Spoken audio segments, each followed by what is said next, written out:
আশা করছি সকলেই ভালো আছো। নতুন একটি ভিডিওতে স্বাগত জানাই। সকালবেলা নাস্তা বানানো হয়ে গেছে, ছেলেরা স্কুলে চলে গেছে, ওর বাপিও চলে গেছে। আমি আজকে রান্না করতে কি কি নিয়ে এসেছি সেটাই আগে তোমাদের দেখাই। কচুর গাঁঠি দিয়ে ট্যাংরা মাছ দিয়ে রান্না হবে, আর চিংড়ি মাছ দিয়ে শাপলা ভাপানো হবে।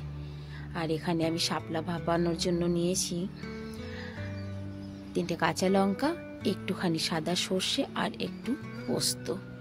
সর্ষে আর পোস্ত বাটা দিয়ে আমি শাপলাটাকে ভাপাবো। আর এই যে দেখো, যাদের থাইরয়েড আছে তারা কিন্তু আয়ুর্বেদিক এই জিনিসটা বানিয়ে খেতে পারো। আমি কিন্তু এই পাউডারটা খেয়ে সত্যি অনেক উপকার পেয়েছি, কারণ 2 বছর আগে আমার থাইরয়েড ধরা পড়েছিল।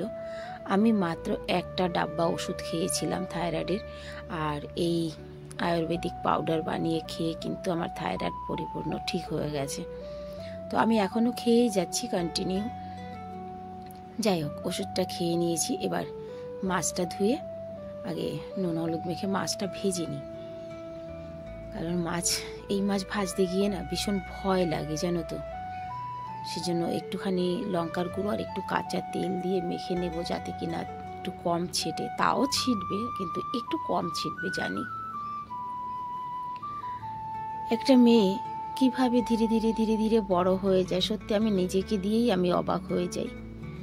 আমি কিছুই পারতাম না, কোনোদিনও একটু রান্নাঘরে গিয়ে দেখিনি। বিয়ের আগে দেখিনি বলতে, রান্নাঘরে কোনোদিন শখ করে যদি ঢুকতাম, ও আমার মা ঠাকুমা আমার পিছেই থাকতো, মানে সরতো না।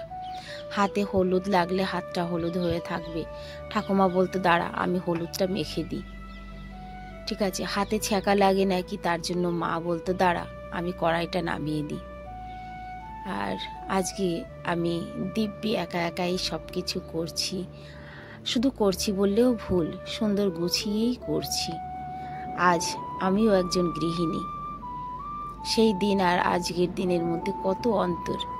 তবে ফেলে আসা প্রত্যেকটা দিনই আমাদের জন্য স্মৃতি হয়ে যায় এবং ইতিহাস হয়ে যায়। তার মধ্যে কিছু কিছু জিনিস আছে যে কথাগুলো মনে পড়লে সত্যি সব কিছু যেন হারিয়ে যায়, সেই স্মৃতির মধ্যে যেন আমরা একেবারে ডুবে যাই। আবার কিছু কিছু এমন ইতিহাস আছে, এমন স্মৃতি আছে যেটা মনে পড়লে গোটা বুক কষ্টে ভরে যায়। সেটা আমরা মনে করতে চাই না, দূরে থাকতে চাই। জীবনে ভালো মন্দ নিয়েই চলা বা ভালো মন্দ নিয়েই জীবন, এটাই সত্যি। কোনো কিছুই রান্না করতে জানতাম না, নিজে রান্না করে নিজে খেতে পারতাম না। আমি যখন প্রথম দিল্লিতে এসেছি বিয়ের পর, আমি কিছুই রান্না করতে পারতাম না। এবং জয়েন্ট ছিলাম শুরুতে, কিছুদিন পরে আমরা আলাদা হয়ে গেছি, আমাদের আলাদা করে দিয়েছিল। কিন্তু রান্না বান্না কিছুই করতে পারতাম না তখন। আমি এমন দিনও কেটেছে আমি রান্না করে আমি নিজেই খেতে পারিনি, কিন্তু বরের সামনে খেয়েছি, চুপচাপ রয়েছি। কারণ উনি কোনোদিনও অবজেকশন করেনি আমাকে যে অপু আজকে এই রান্নাটা ভালো হয়নি। তখন তো এত বুঝতাম না, সত্যি কথাই। হ্যাঁ, আমাকে এটা বলতো এটাকে না এইভাবে রান্না করবে, কিন্তু তখন আমি বুঝতাম না যে ভালো হয়নি সেই জন্য বলছে। কিন্তু উনি তো সুন্দর খেয়ে নিয়েছে, একেবারে পেট ভরে তৃপ্তি করে। এখন বুঝি যে সে ভালোবেসে আমাকে শেখাতে চেয়েছে যে এইটা এইভাবে না এইভাবে করবে, দেখবে ভালো হবে। আমার দিল্লিতে আসার পর সব থেকে পুরনো একটা বান্ধবী আছে, দিদি আছে, তাকে তোমরা অনেকবার আমার ভিডিওতে দেখেছো, কুমকুমদি। ওই কুমকুমদি দিল্লির আমার প্রথম পরিচিত বাঙালি বান্ধবী বলো, দিদি বলো। একদিন আমার ঘরের থেকে সবজি নিয়েছিল, আমি রান্না করেছিলাম ছোলা দিয়ে আর লাউ দিয়ে। আজও দিদি বলে অপর্ণা কি বিচ্ছিরি রান্না হয়েছিল, মানে এতটাই বিচ্ছিরি হয়েছিল যে তার আজও ভোলার উপায় নেই। ওই যে বললাম, কিছু কিছু কথা, কিছু কিছু স্মৃতি মনে পড়লে ভালো লাগে, কিছু কিছু জিনিস মনে পড়লে ভালো লাগে না, ঠিক সেই রকমই। আর আজ সেই কুমকুম দিদি, তার যদি সামান্য একটু শরীর খারাপ হয় আমাকে ফোন করে, অপর্ণা তোমার হাতের রান্না খেতে চাই, তোমার হাতের রান্না খেলে আমি 1 মাসের মধ্যে যেন মোটা হয়ে যাব। কেন? কেন কি তোমার হাতের রান্না খেলে আমি ভাত বেশি খাই, আমার খুব ভালো লাগে তোমার রান্না। শাপলাটাকে কিভাবে রান্না করো? শাপলা রান্না করাটা কিন্তু একটু ক্রিটিক্যাল, তাই না? হ্যাঁ, পোস্ত, সর্ষে, লঙ্কা বাটাটা দিয়ে দিয়েছি, কাঁচা তেল দিয়েছি, মাছ দিয়েছি, সব কিছু দিয়ে মেখে দিয়েছি। আর গ্যাসটা কিন্তু ফুল ফ্লেমেই করতে হয়, তা না হলে একদম কচুর শাক হয়ে যাবে। আর এইদিকে দেখো, তোমাদের সঙ্গে কথায় কথায় আমি কচুর গাঠিটাও ছাল ফেলে নিয়েছি, কেটে নিয়েছি। আর এদিকে শাপলাটা হচ্ছে, ততক্ষণে আমি এই সবজিটাও বসিয়ে দিই। আজ রান্না বান্নার বিশেষ কিছু আইটেম নেই, অতি সামান্য। মাছটাও তো ভেজে তুললাম, মাছগুলো এত সুন্দর, শুধু রসা করলে ভালো হতো, কিন্তু আগেই তো এটা তৈরি করে নিয়েছি, যাই হোক করেই ফেলি, কোনো ব্যাপার না। আর কচুর গাঠিটাও কিন্তু আমি সিম্পলই রান্না করি, কাঁচা লঙ্কা টমেটো দিয়ে। একটু ধনেপাতা হলে ভালো হয়, তবে আজকে ধনেপাতাটা নেই। এই বৃষ্টির কারণে সবজির প্রচণ্ড দাম বেড়েছে, আমাদের এখানে তো বেড়েছে, সব জায়গায় বেড়েছে কিনা জানি না, কিন্তু সব সবজি 100 টাকার উপরে দাম।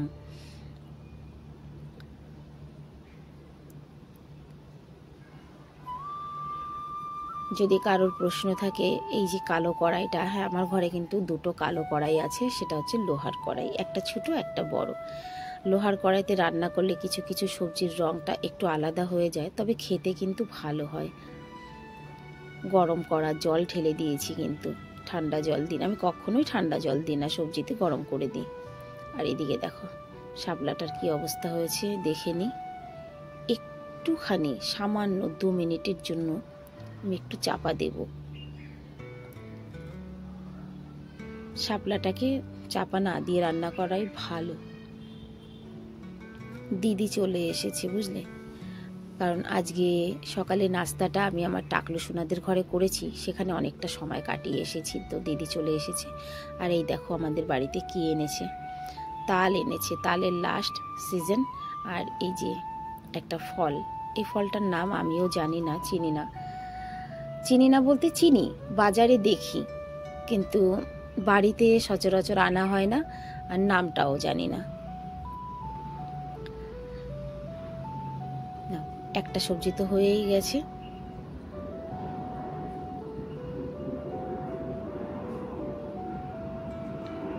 উপর থেকে একটুখানি জিরের পাউডার দিয়ে নামিয়ে নেব।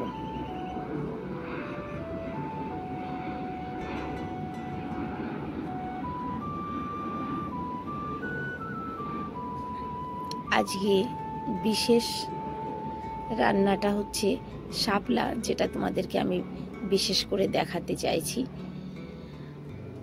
দেখো গলে গেছে, তবে ওর বাপি কিন্তু বেশি একটা পছন্দ করে না, শাপলাটা আমারই পছন্দ।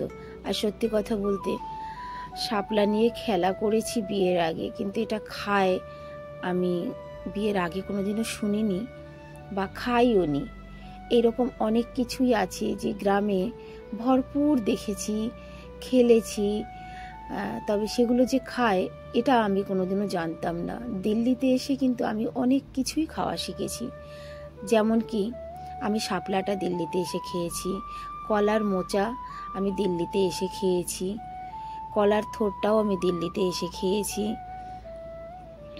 আরও অনেক কিছুই আছে, এই মুহূর্তে মনে করতে পারছি না। আজ সকালে ব্রেকফাস্ট অনেক হেভি হয়ে গেছিল বোনের বাড়িতে, তো আমি আজকে আর খাবার খাইনি, ছেলেদের জন্য অপেক্ষা করে বসেছিলাম। এখন বাজে 3:10, তো সবাই আসার পরেই খেতে, কিন্তু তাও খিদে নেই তেমন একটা। খেয়ে বড় ছেলেটাকে নিয়ে একটুখানি আমি ডাক্তারের কাছে যাচ্ছি। ডাক্তারের কাছে বলতে ওর না ভীষণ চুল উঠছে, আর দেখলাম মাথায় একটা চুলই পেকেছে।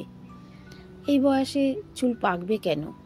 তো আমি ভাবলাম যে ওকে একটু হোমিওপ্যাথি ওষুধ দিয়ে নিয়ে আসি, যে চুল এত উঠছে কেন। যদিও বা চুল ওঠাটা এখন সবার, মানে এটা একটা ট্রেন্ডিং হয়ে গেছে বলতে পারো, প্রত্যেকটা মানুষেরই চুল উঠছে, ছোট বড় সবার। জানি না, তবে মনে হয় একটা কারণ হতে পারে, সেটা হচ্ছে মোবাইলের রেডিয়েশন আর এত পরিমাণ মোবাইলের টাওয়ার লাগার কারণে হতে পারে, এটা আমার ধারণা। দেখা যাক, এখান থেকে ওকে একটু ওষুধ নিয়ে দিয়ে দেখি কি হয়, কারণ এতদিন অপেক্ষা করছি যে ছেলে মানুষ হয়তো ঠিক হয়ে যাবে, কিন্তু না, দেখছি যে দিন প্রতিদিন ওর চুল ওঠাটা বেড়েই যাচ্ছে। তো এখান থেকে খাবার ওষুধ দিয়েছে, একটা তেল দিয়েছে, শ্যাম্পু দিয়েছে। আজকে ভিড় ছিল না, হয়ে গেছে ঝটপট। এখান থেকে বেরোতে বেরোতে হয়ে গেল 5:20। ছেলের ক্লাস, কম্পিউটার ক্লাসে ছেলেকে ছেড়ে দিয়ে তারপরে আমি চলে এলাম টেলারের কাছে। ডাক্তারের কাছ থেকে ওষুধ নিয়ে কিন্তু আমি ছেলেকে কম্পিউটার ক্লাসে ছেড়ে দিয়ে এসেছি। টেলারের দোকানে স্যুটটা দিয়েছি, তারপর সেখান থেকে আবার হেঁটে এসেছি খানিকটা দূর এই দোকানটায়। এখানে আমি শাড়ির জন্য একটা লেস নেব। কথার মানে আজকে বেরিয়েছি একটা কাজ নিয়ে, আর অনেকগুলো কাজ একবারে করেই আমি ঘরে ফিরছি। কিন্তু একটা শাড়ির লেস কিনবো, এই দোকানে এসেছি। আর এখান থেকে ওর বাপিকে অনেকবার ফোন করলাম যে তুমি একটু চা বসিয়ে দাও, 5:30 পৌনে 6টা বেজে গেছে, সে তো ফোন তুললই না। যাই হোক,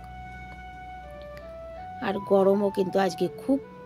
এই দোকানে যা চাইবে তাই পাইবে, কথার মানে হচ্ছে তাই।